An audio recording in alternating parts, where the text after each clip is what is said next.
A single number 1 right here again, and ayun, this is gonna be our second commentary video, and magiging setup natin is ito, introduce ko. So ayun, naka-i-shard yung front. Maganda yung concept na nakita ko. Turn 2 burst, naka-octopus yung Nemo para sa isa pang e-frag. Mamaya papakita ko in game. Basta i-shard yung front natin na mech.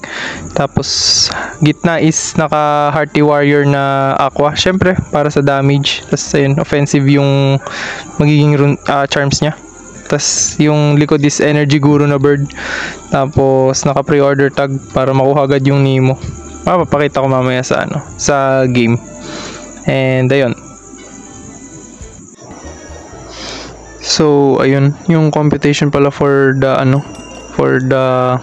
ayan, jinx yun nakatapat. For the yung computation for the energy fragments ganito.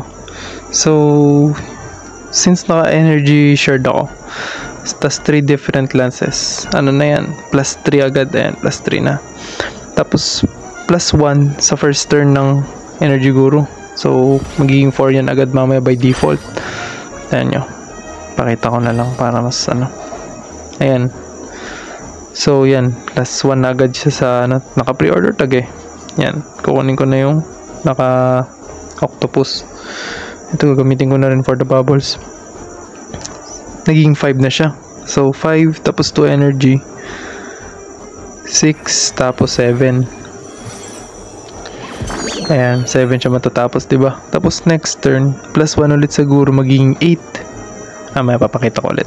So anyways, yung gantong setup nahihirapan sa against Jinx, tsaka against Lason, against Poison Sleep. Pero ito, yung Jinx naman kasi niya walang discard, wala yung bug, kaya sa tingin ko naman will get by, tsaka naka-rare pa rin siya, or RNC. Yun, so yan na, naging 8 na nga from 1 energy guru. Tapos plus 2 na dito since naka-octopus. Na-retain din eh. So yan, magiging 10 yan.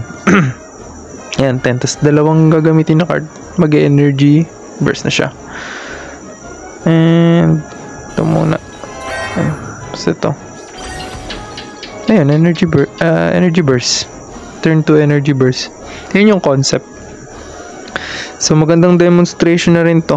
Kasi hindi pa yata nabibili nung kalaban yung epic na RNC.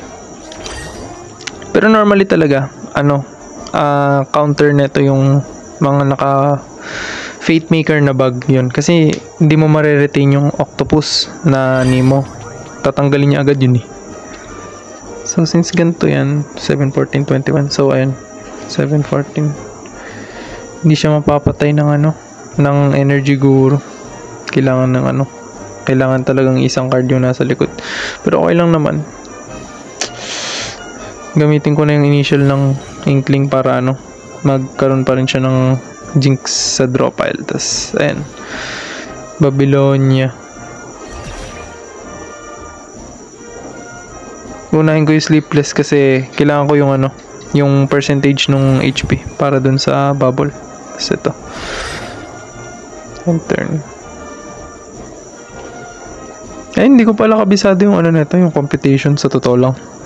Naninibago pa ako eh. And also suggest na lang din ulit kayo kung ano na naman yung mga maling nakikita nyo. Since ayun, yung mga games ko punong-puno rin naman talaga ng misplace. Kasi lang ako nagtatansya lang ako lagi tuwing naglalaro. Halimbawa yan, hindi ko alam kung ilan yung magiging damage nito. Hulaan ko mga 150 to. 172, ang laki nung diba? Ang laki nung margin of error. Tapos ganito siguro yung 160. 179. Grabing laki nung margin of error sa computations ko, diba? So yun, hindi naman ako magaling na player. Talagang laro lang ako ng laro.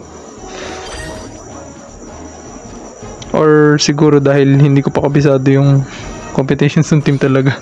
Since naninibago nga. Anyways, panalo na ako dito. And suggest na lang din kayo sa comment section if ever.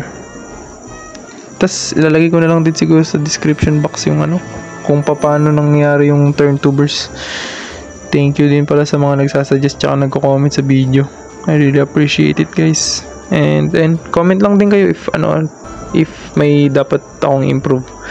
And sorry rin kung medyo magulo yung layout nung naging video kasi wala akong script, tsaka wala rin akong general idea kung paano mag-explain ng mga bagay-bagay.